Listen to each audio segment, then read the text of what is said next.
வணக்கம். தமிழ் சேனல். நாம் தொடர்ந்து பலவிதமான வரலாற்று நிகழ்வுகளை பார்த்து கொண்டு வருகிறோம்.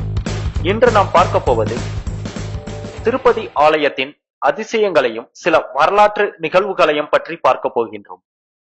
திருப்பதி ஆலயத்தில் இருந்து 1 கிலோமீட்டர் தொலைவில் சிலாதோரணம் என்ற அபூர்வ பாறைகள் உள்ளன. உலகத்திலேயே இந்த பாறைகள் இங்கு மட்டும்தான் உள்ளன. இந்த பாறைகளின் வயது 250 கோடி வருடம். ஏழுமலையானின் திருமேனியும் இந்த பாறையில் இருந்துதான் உருவாக்கப்பட்டது. ஏழுமலையான் திருவுருவச் சிலைக்கு பச்சை கற்பூரம் சாத்துகிறார்கள். இது ஒரு வகை ரசாயன பொருள், அரிப்பை கொடுக்கக்கூடியது. இதை ஒரு கருங்கல் மீது தடவினால் கருங்கல் வெடித்துவிடும். ஆனால் சிலாதோரண பாறைகளில் தடவினால் அவை வெடிப்பதில்லை. அதனால்தான் ஏழுமலையான் திருவுருவச் சிலைக்கு 365 நாளும் பச்சை கற்பூரம் தடவினாலும் எந்த பாதிப்பும் ஏற்படுவதில்லை. எந்த கருங்கல் சிலையானாலும் எங்காவது ஓர் இடத்தில் சிற்பியின் உளிப்பட்ட தடம் அதன் விளிம்புகளிலாவது தெரியும். உலோக சிலையானாலும் அதனை உருக்கி வார்த்த தடம் தெரியும். ஆனால் ஏழுமலையான் திருவுருவச் சிலையில் அப்படி எந்த அடையாளமும் தெரியவில்லை. எந்த கருங்கல் சிலையும் பொதுவாக சொரசொரப்பாக இருக்கும். ஆனால் ஏழுமலையான் திருமேனியில் நிறைய நுணுக்கமான வேலைப்பாடுகள் இருந்தாலும் நெற்றி சுட்டி, காதணிகள், நாகாபரணங்கள் எல்லாம் செதுக்கினார் போலவே தோன்றாது. மாறாக புதிதாக செய்து போடப்பட்ட நகைகள் போலவே மெருகு மங்காமல் பளபளப்பாக இருக்கின்றன. ஏழுமலையான் திருவுருவச் சிலை எப்பொழுதும் 110 டிகிரி ஃபாரன்ஹீட் வெப்பம் கொண்டதாகவே இருக்கிறது. திருமலை 3000 அடி உயரத்தில் உள்ள குளிர் பிரதேசம் என்பது குறிப்பிடத்தக்கது. அதிகாலை 4:30 மணிக்கு குளிர்ந்த நீர், பால், திரவியங்களால் அபிஷேகம் செய்கிறார்கள். ஆனால் அபிஷேகம் முடிந்தவுடன் வெப்பம் காரணமாக ஏழுமலையானுக்கு வியர்க்கிறது. பீதாம்பரத்தால் அந்த வியர்வையை ஒற்றி எடுக்கிறார்கள். வியாழக்கிழமை அபிஷேகத்திற்கு முன்னதாக நகைகளை கழற்றும் போது அவை கொதிக்கும் சூட்டில் இருப்பதை பட்டர்கள் உணர்கிறார்கள். திருப்பதி திருக்கோயில் மடப்பள்ளி மிகவும் பெரியது. பொங்கல், தயிர் சாதம், புளியோதரை, சித்ரான்னம், வடை, முறுக்கு, ஜிலேபி, அதிரேசம், போலி, அப்பம், லட்டு, பாயசம், தோசை, ரவா கேசரி, பாதாம் கேசரி, முந்திரி பருப்பு கேசரி போன்றவை தினமும் அதிக அளவில் தயாரிக்கப்படுகின்றன. திருமலையானுக்கு தினமும் ஒரு மண் சட்டி வாங்குகிறார்கள். இதில் தயிர் சாதம் இட்டு இதை மட்டுமே நிவேதிக்கிறார்கள். இது தவிர மேலே குறிப்பிட்ட எந்த பிரசாதமும் கர்ப்ப கிரகத்தில் உள்ள குலசேகரப்பட்டியை தாண்டி செல்லாது. பெருமாளுக்கு நைவேத்தியம் செய்யப்பட்ட எச்சில் மண் சட்டியும் தயிர் சாதமும் ஒரு பக்தனுக்கு கிடைக்கப்பெற்றால் அது மிகப்பெரிய பாக்கியமாகும். ஏழுமலையான் அணியும் புடவை 21 முழ நீளமும் 6 கிலோ எடையும் கொண்ட பட்டு பீதாம்பரமாகும். இந்த ஆடையை கடையில் வாங்க முடியாது. ஆனால் இதனை சாத்துவதாக ஒரு பக்தர் வேண்டிக் கொள்ளலாம். அவர் திருப்பதி தேவஸ்தான அலுவலகத்தில் உரிய கட்டணம் செலுத்த வேண்டும். வாரத்தில் ஒரு முறை வெள்ளிக்கிழமை அன்று மட்டும்தான் வஸ்திரம் சாத்துவார்கள். இது மேல் சாத்து வஸ்திரம். பணம் செலுத்திய பிறகு இப்படி வஸ்திரம் சாத்தப்படுவதை காண்பதற்கு அந்த பக்தர் கிட்டத்தட்ட 3 வருடங்கள் காத்திருக்க வேண்டும். உள்சாத்து வஸ்திரம் சாத்தவும் உரிய கட்டணம் உண்டு. ஒவ்வொரு வெள்ளிக்கிழமையும் 15 வஸ்திரங்கள் சாத்துவதற்கு சமர்ப்பிக்கப்படும். பணம் செலுத்திய பிறகு இந்த உள்சாத்து வஸ்திரம் சாத்துவதை காண 10 வருடங்கள் காத்திருக்க வேண்டும். அத்தனை மக்கள் இந்த பிரார்த்தனைக்கு முன்பதிவு செய்திருக்கிறார்கள். பக்தர்கள் சமர்ப்பிக்கும் வஸ்திரங்கள் தவிர அரசாங்கம் சமர்ப்பிக்கும் சீர் வஸ்திரங்களும் ஆண்டுக்கு 2 முறை சாத்தப்படுகிறது. அதே போல ஏழுமலை ஆண்டவனுக்கு அபிஷேக பிரார்த்தனை மேற்கொள்ள வேண்டும் என்றால் இன்று கட்டணம் செலுத்தினால் 3 ஆண்டுகள் காத்திருக்க வேண்டும்.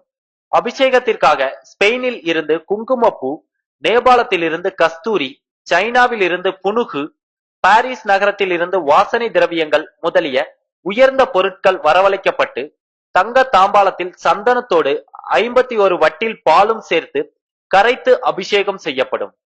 பிறகு கஸ்தூரி சாத்தி புனுகு தடவப்படும். காலை 4:30 மணி முதல் 5:30 மணி வரை அபிஷேகம் நடைபெறுகிறது.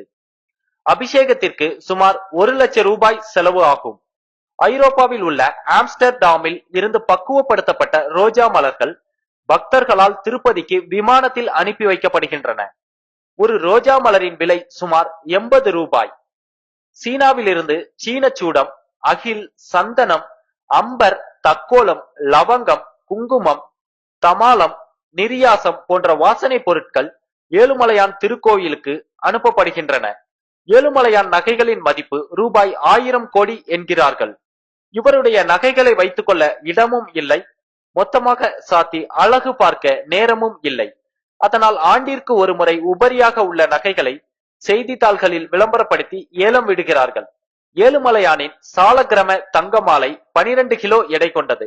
இதை சாத்துவதற்கு 3 அர்ச்சகர்கள் தேவை. சூரிய கடாரி 5 கிலோ எடை. பாத கவசம் 375 கிலோ எடை. கோயிலில் இருக்கும் ஒற்றைக்கல் நீளம் இங்கு மட்டும்தான் இருக்கிறது, வேறெங்கும் இல்லை. இதன் மதிப்பு சுமார் ரூபாய் 100 கோடி. மாமன்னர்களான ராஜேந்திர சோழர், கிருஷ்ணதேவராயர், அச்சுதராயர் போன்றோர் ஏழுமலையானுக்கு பல காணிக்கைகளையும் அறக்கட்டளைகளையும் செய்து அவற்றை கல்வெட்டுகளிலும் செப்பேடுகளிலும் பொறித்துள்ளனர். சோழ அரசியும் இங்கு வந்து காணிக்கை சமர்ப்பித்து இருக்கிறார். ஆஜானுபாகுவாக இருக்கும் மூலவர் ஏழுமலை ஆண்டவனைப் போலவே அபிஷேக அலங்காரம் செய்து பார்க்க ஒரு சிறிய விக்கிரகம் கிபி 966 ஆண்டு ஜூன் 8 தேதி வெள்ளியால் செதுக்கப்பட்டது. இந்த விக்கிரகத்திற்கு பல்லவ குறுநில மன்னன் சக்தி விடங்களில் பட்டத்து அரசி காடவன் பெருந்தேவி நகைகளை தந்து பூஜைகளை செய்ய ஒரு அறக்கட்டளைகளையும் அமைத்தார். முதலாம் குலோத்துங்க சோழன் திருமலை தேடி வந்து காணிக்கை செலுத்தியுள்ளார். திருப்பதியில் உள்ள ஓவியங்கள் 300 ஆண்டுகள் பழமையானவை. வெள்ளிக்கிழமைகள் மற்றும் மார்கழி மாத அர்ச்சனைகளில் வில்வ தலங்கள் உபயோகப்படுத்தப்படுகிறது. சிவராத்திரி அன்று கஷேத்திர பாலிகா என்ற உற்சவம் நடைபெறுகிறது. அன்று உற்சவ பெருமானுக்கு வைரவத்தில் விபூதி நெற்றிப்படை சாத்தப்பட்டு திருவீதி உலா நடைபெறுகிறது. தாளப்பாக்கம் அன்னமையா ஏழுமலையானை பரபிரம்மாவாகவும் சிவாம்சம் பொருந்தி ஈஸ்வரனாகவும் சக்தி சொரூபமாகவும் பாடி அந்த பாடல்களை செப்பேடுகளில் எழுதி வைத்துள்ளார். திருப்புகழ் பாடிய அருணகிரிநாத பெருமாள் திருப்பதி கோயிலுக்கு வந்திருக்கிறார். அவரும் அன்னமையாவும் சமகாலத்தவர்கள். சங்கீத மும்மூர்த்திகளில் ஒருவரான முத்துசாமி தீட்சிதர் சிறந்த வித்யா உபாசகர், மந்திர சாஸ்திரம் தெரிந்தவர். நூற்றுக்கணக்கான தெய்வங்கள் மீது பாடியுள்ளார். ஏழுமலையான் மீது சேஷாசல நாமம் பாடலை வராளி ராகத்தில் பாடியுள்ளார். அபிஷேகத்தின் போது ஏழுமலையான் தனது 3வது கண்ணை திறக்கிறார் என்ற ஐதீகம் உள்ளது. ஏழுமலையான் கோயிலின் ஸ்தல விருட்சம் புளிய மரம். எந்த சாத்வீக சாந்தமான தெய்வத்தின் திருவுருவச் சிலையிலும் கூட கையில் ஏதாவது ஒரு ஆயுதம் இருக்கும். ஆனால் ஏழுமலையான் கரத்தில் எந்த ஆயுதமும் கிடையாது. அவர் நிராயுதபாணி. அதனால்தான் தமிழ் இலக்கியத்தில் நம் முன்னோர்களால் வெறுங்கை வேடன் என்று போற்றப்பட்டார். 1781 ஆண்டு பிரிட்டிஷ் பீரங்கி படை தக்கோலம் என்ற இடத்தில் முகாமிட்டிருந்தது. அப்படையின் 33வது பிரிவைச் சேர்ந்த லெவலியன் என்ற போர் வீரர் படுகாயம் அடைந்தார். தான் குணமடைய ஏழுமலையானை பிரார்த்தனை செய்தார். குணமடைந்ததும் ஓர் இந்து சிப்பாய் மூலம் நேர்த்தி கடன் செலுத்தினார். பிரிட்டிஷர்களான sir Thomas Munro, colonel Geo Stratton போன்றோர் ஏழுமலையானின் பக்தர்கள் ஆவர். ஆனாலும் திருமலையின் புனித தன்மை கருதி 1759 முதல் 1874 வரை எந்த ஆங்கிலேயரும் மலை ஏறவில்லை. அதன் பிறகு கிறிஸ்தவ பாதிரியார்கள் சிலர் மலையில் ஏதாவது ஒரு பகுதியில் ஒரு சிலுவை நட விரும்பினார்கள். ஆனால் அதற்கு ஆங்கிலேய தளபதிகளே அனுமதி அளிக்கவில்லை. திருமலை கோயிலில் நித்தியப்படி பூஜைகள் அந்த கோயிலின் நடைமுறைப்படி நடக்க வேண்டும் என்று ஆங்கிலேயர்கள் விரும்பினார்கள்.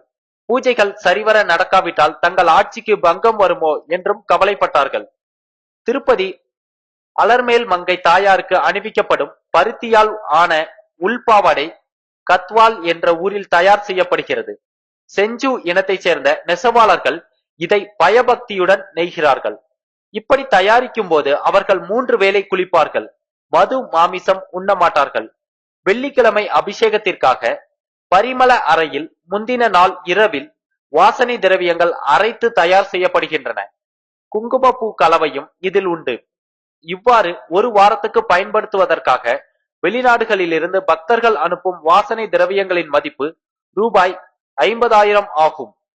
ஏழுமலையான் வாரத்தில் 4 நாட்கள் அம்பாலாகவும் 2 நாட்கள் விஷ்ணுவாகவும் 1 நாள் சிவனாகவும் பாவித்து பூஜை செய்கிறார்கள்.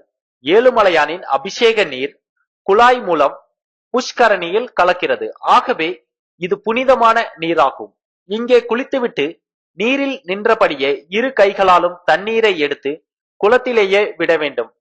என்பது இந்த புஷ்கரணியின் சம்பிரதாயமாகும். வெள்ளிக்கிழமை அதிகாலை அபிஷேகத்திற்கு முன்பு ஒரு விசேஷ சாத்துமுறை நடக்கும். வடகலை சம்பிரதாயமாக வேங்கடமென பெற்ற என்ற பாசுரமும் தனியன்களும் பாடப்பெறும். சாத்துமுறையின் போது பூ, வஸ்திரம் ஏதுமில்லாமல் ஏழுமலையான் காணப்படுவார். முதலில் ஒரு தீபாதரனை காண்பிக்கப்படும். பிறகு தென்கலை சாத்துமுறை சாதிக்கப்படும். பிறகு நெய்வேத்தியம் செய்யப்படும். இதன் பிறகும் ஒரு தீபாதரனை. ஏழுமலையான் அந்த தீப ஒளியில் கண்ணை பறிக்கும் அழகோடு இருப்பார். கிபி 1543 விஜயநகர மாமன்னர் அச்சுதராயர் பத்மாவதி தாயாருக்கு கோயில் எழுப்பி கும்பாபிஷேகம் செய்துள்ளார். கிபி 1764 நிஜாம் தௌலா என்பவனின் தலைமையில் வந்த முஸ்லிம் படைகளால் கோயில் இடித்து தரைமட்டமாக்கப்பட்டது. இதன் இடிபாடுகள் இன்றைக்கும் உள்ளன. திருமலை திருக்கோயிலில் 1180 கல்வெட்டுகள் உள்ளன. இவற்றில் 236 பல்லவ, சோழர், பாண்டியர் காலத்தவை. 169 கல்வெட்டுகள் சாளுவ மன்னர்கள் காலத்தவை. 229 கல்வெட்டுகள் கிருஷ்ணதேவராயர் காலத்தவை. 251 கல்வெட்டுகள் அச்சுதராயர் காலத்தவை. 147 கல்வெட்டுகள் சதாசிவராயர் காலத்தவை. 135 கல்வெட்டுகள் கொண்டை வீடு அரசர் காலத்தவை. நந்திவர்மன் ஆண்ட கிபி 830 தொடங்கி 1909 வரையிலான கல்வெட்டுகளில் 50 தான் தெலுங்கு, கன்னட மொழிகளில் உள்ளன. மீதம் 1130 கல்வெட்டுகளும் தமிழிலேயே உள்ளன. இவை அனைத்தும் ஏழுமலையான் திருக்கோயிலின் ரகசியங்கள் மற்றும் அதிசயங்கள் ஆகும். இந்த வீடியோ பிடித்திருந்தால் லைக் பண்ணுங்க மற்றும் உங்க நண்பர்களோடு பகிர்ந்து கொள்ளுங்கள். மேலும் இது போன்ற வரலாற்று செய்திகளை அறிந்து கொள்ள யூடியூப் தமிழ் சேனலை சப்ஸ்கிரைப் செய்யுங்கள்.